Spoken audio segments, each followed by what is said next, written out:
Kugenda ngo mugiye kwibagisha mudutwara abagabo bacu kubera ko muteye neza nimurangiza mupfe mbere tubisubize. Gusa bose siko bitabahira. Siko bose bigenda nabi. Yego.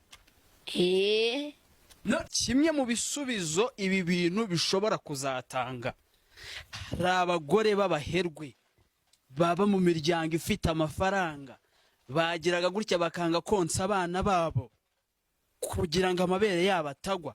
Urumva bazongera gutinya konsa abana babo mu gihe cyose bazaba bazi ko hari serivisi isigaye ihari y'ubuvuzi yakongera gutuma amabere yabo ahagarara agashinga bagashimisha abagabo babo.